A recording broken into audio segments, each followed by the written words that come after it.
मैं ये कहूँगी भाजपा वालों को, उनके सारे सांसद और उनके जितने भी 1318 विधायक है, उन सबको रोड पे उतरे युवाओं को ये योजना के बारे में बताइए। तो पक्का वो उनका ही झंडा, उनके अगर पिछवाड़े नहीं पड़े तो नाम बदल देना। जब सरकार वापस लो।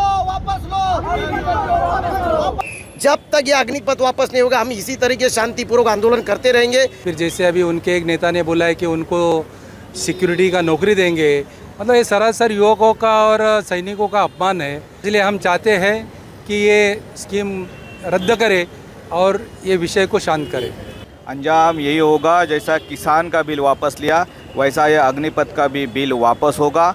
आप देखिए मोदी सरकार का आज वो जो हिटलर शाही का हमारे नेता ने जो बोला है, वो इसीलिए बोला कि जो मन में आता है वो कानून पास कर रहे हैं। जो ये आज देख रहे कि पूरे देश भर में ये आंदोलन हो रहा है, खाली हमारे मीरा भाईंदर में नहीं हो रहा है, पूरे देश में ये आंदोलन हो रहा है और पूरे देश की युवा आज रोड पे उतरे हुए हैं। तो भी मोदी सरकार की आंखें नहीं खुल रही है कि ये कोई पार्टी की मांग नहीं है, ये पूरे देश की मांग है कि ये जो बिल उन्होंने पास किया इसके खिलाफ वो बोल रहे हैं कि हमको ये नहीं चलेगा। हम कोई एक एग्रीमेंट के थ्रू बांध के मत लो कि 2-4 के 4 साल, वो उनके जीवन में जितना वो कर सकते हैं वो देश के लिए करेंगे।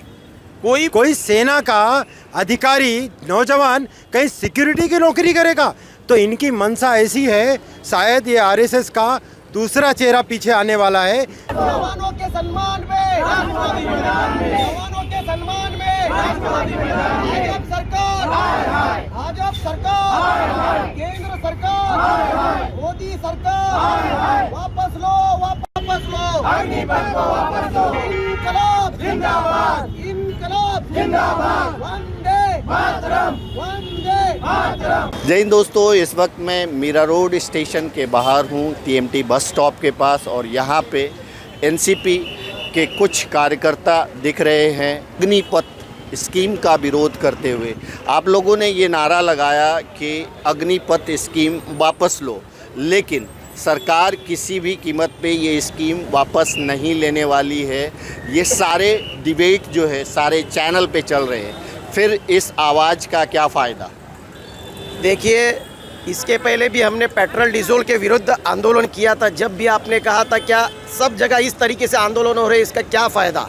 लेकिन उसी के बाद पेट्रोल डीजल का भाव कम हुआ है। आज जो हमारे देश में अन्याय चल रहा है केंद्र सरकार भाजपा सरकार के ज़रिए, क्या आज जो हमारे जवान जो हमारे मिलिट्री में शामिल होने जा रहे हैं, मेरे हिसाब से हमारे देश की जनता के हिसाब से उनके साथ अन्याय हो रहा है। इस अग्निपथ का भाजपा सरकार को, केंद्र सरकार को हटाना पड़ेगा और हमारे देश के जवानों को न्याय देना पड़ेगा। फारूकी जी, अग्निपथ स्कीम को लेकर के तरह तरह की जो है बातें हो रही है, उसमें एक बयान बहुत ज़्यादा चर्चित है।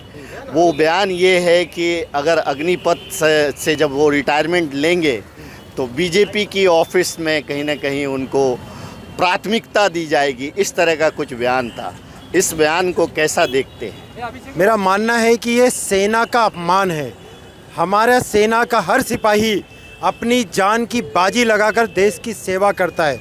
उनके अंदर जो जज्बा है उसको ये बीजेपी के लोगों ने ना नीचे ज़मीन में दफन किया है। 4 साल बाद ये रिटायर हो तो पहला डंडे की सेना बना रहे थे, अब ये जो एक्सपर्ट हो गए उनकी सेना बनाकर ये अपनी सेना में शामिल करने की साजिश है। हमारा सिपाही देश के लिए, हम सब के लिए सम्माननीय है, उनको नीचा मत दिखाओ। और जो पहले इस चीज़ की प्रक्रिया थी वही हिसाब से भर्ती होनी चाहिए, ऐसी हमारी मांग है। ऐसी आवाज़ देश भर में उठ रही है। इसका असर आने वाले दिनों में क्या होगा, कितना होगा, ये तो नहीं पता, लेकिन हर जगह डिबेट में ये ज़रूर कहा जा रहा है कि अग्निपथ स्कीम को किसी भी कीमत पे वापस नहीं लिया जाएगा। आप क्या कहना चाहेंगे? क्योंकि अभी फारूकी भाई बोले हैं कि हमारे सेना का अपमान है, ये सेना का नहीं है, हर एक भारतीय का अपमान है। भाजपा ने ऐसा नहीं करना चाहिए, जो था वही रहने देना चाहिए। हमारे साथ हैं अरुण कदम जी, एनसीपी मीरा भाईंदर यानी जिला अध्यक्ष हैं मीरा भाईंदर एनसीपी के। क्या कहेंगे इस पे? बवाल तो पूरे देश में चल रहा है, हर जगह इसका विरोध हो रहा है, लेकिन सरकार टस से मस होने को तैयार नहीं है। हालांकि कुछ चेंजेस सरकार कर रही है उस स्कीम में, लेकिन 4 साल की अवधि को बढ़ाने का ऐसा कोई इरादा अभी तक तो नहीं है। क्या कहेंगे? 4 साल में फौज तो तैयार होती नहीं है, वो कॉन्ट्रैक्ट में अगर रहेंगे, वो कॉन्ट्रैक्ट के हिसाब से वो देश के लिए नहीं लड़ेंगे। देश के लिए लड़ने के लिए उनकी सर्विस अगर शुरुआत से ही सैनिक में भर्ती होंगे पूरे टर्म के लिए, तो नक्की उन लोग देश के लिए लड़ेंगे। तो 4 साल का कॉन्ट्रैक्ट है। जितेंद्र आवाड जी यहाँ आए थे, मीरा भाईंदर में आए थे, उन्होंने आप लोगों का हौसला भी बढ़ाया।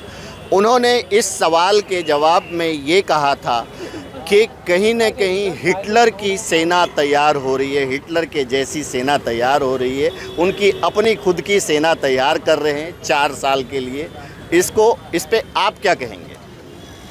देखो, मैं मेरे तरफ से तो ये बोलना चाहूँगा कि युवाओं के सम्मान में राष्ट्रवादी मैदान में उनको 4 साल के लिए ये एग्रीमेंट बनाएंगे। 4 साल के बाद वो क्या करेंगे, क्या जॉब उनको मिलेगा? आज हर युवा देश के लिए कुछ ना कुछ करना चाहता है। आज जवानों को 4 साल के लिए ये लोग ये रखेंगे, इसके बाद वो क्या करेगा? 4 साल के बाद 11 लाख का फंड जवानों को दिया जाएगा, वो भी तो इस्तेमाल में आएगा। इस्तेमाल में आएगा, उसी के लिए जवान आज देश के लिए शहीद होता है। आज वो हाथ जोड़ की विनती कर रहे, रिक्वेस्ट कर रहे, हर चीज़ कर रहे, वो नहीं मान रही है बीजेपी सरकार, इसीलिए रोड पे उतरने को मजबूर हो रहे हैं। नहीं तो कोई रोड पे नहीं उतरेगा, अपना हक मांगने को भी रोड पे नहीं आएंगे। तो आज हम उनको, हमारे राष्ट्रवादी पार्टी के तरफ से हम भी रोड पे उतरे हैं।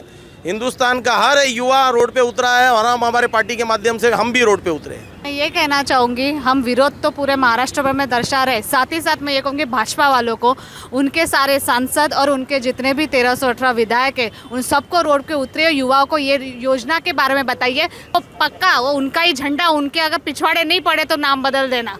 तो एक ही मैं कहना चाहूँगी, सब भाजपा के अगर सच में हिम्मत है ना, तो हर एक युवाओं को जाके ये स्कीम के बारे में पर्सनली बताएं। इस स्कीम को समझाने के लिए देश के प्रसिद्ध चैनल लगे हुए हैं।